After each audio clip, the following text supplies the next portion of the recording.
Good morning, Speaker. My question is to the Minister for Roads in her capacity representing the Minister for Transport.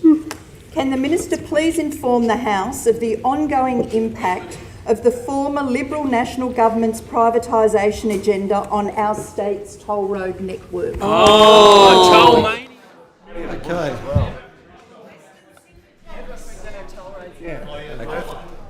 Thanks, Mr. Speaker, and I want to really thank the member for Penrith. She's a great members, advocate for the if West. members could come to order. As so many member for people on this Tamworth. side of the House are, Mr. Speaker. Before I did forget in my last answer, though, to actually to welcome Georgia Adams, who's the mother. Where are you, Georgia? Yeah, of my staff member James. So very good to have you here in the House. Just a now. Yes, that's good. Anyway, but no, look, this is just something that tolling is such an important issue in our communities, particularly in Western Sydney.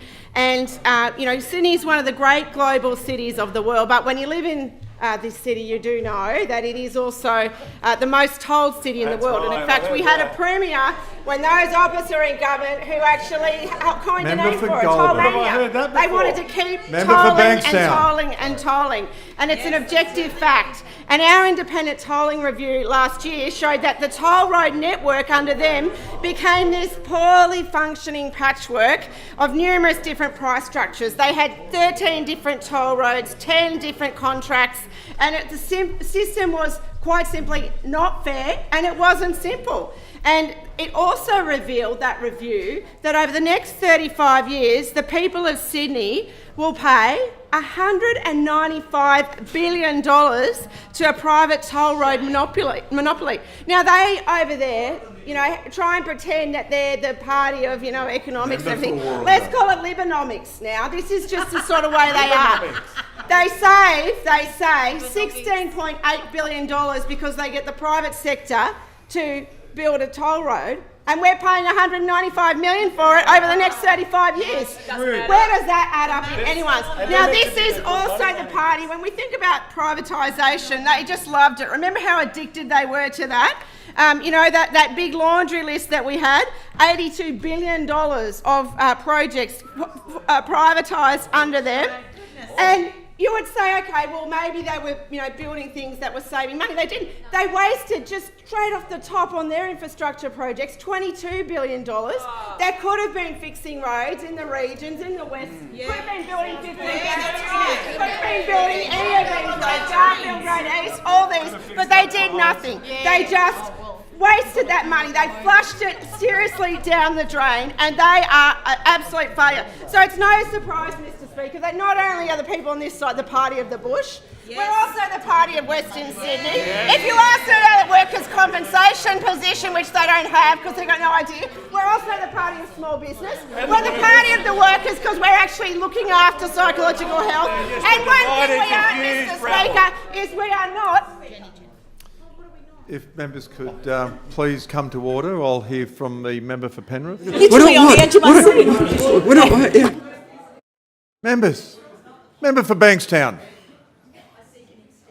Extension. We were all hoping for that. The minister has a 2-minute extension. Mr. Speaker, thank you for that. Now, what we are not, Mr. Speaker, is the party of privatisation, and that's what they are. A failed party, and the Nationals went along with it every single step of the way. And what do we get for this $195 billion worth of toll roads? We got more congestion, we didn't get less. The review showed that those high toll prices are driving people off the motorways, congesting local roads and suburbs across Sydney. Now, this was a lose-lose proposition. And what did we do when we came into government? We put up the toll relief. We gave them the $60 toll cap, not a wages cap, a toll cap. We said, if you are driving in this city, you shouldn't spend any more. So we knew that drivers were typically spending $200 a week on tolls. Who's got money for? Some people don't even pay that.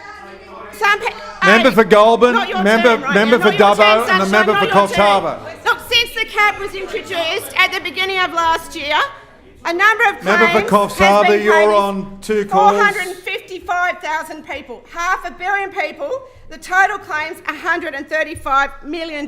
We have really done work here to give relief. Now, who's that supporting? It's supporting people in Blacktown, in Auburn Member for Hills, Tamworth. in Auburn and Maryland. Just Member say for thank Dubbo, you. you're on a call. And it's these people are getting $1 million back in toll relief. This is about creating. Now I heard the Harbour Bridge. Member for Goulburn, you're advocating for the Harbour Bridge, are you? 41 cents. 41 Member cents. for Goulburn. Do you know when the Sydney Harbour Bridge Member last for went Goulburn, up? you're on 2 Do you know calls. when it went up? Let me find it. So far back in the tunnels of time. This is the second time in 16 years it's gone up. How many times How in many Western times Sydney have the toll tolls roads gone up? gone up? Every single time. They've gone up. $20 in Minister, five. They've Minister, gone- time has expired.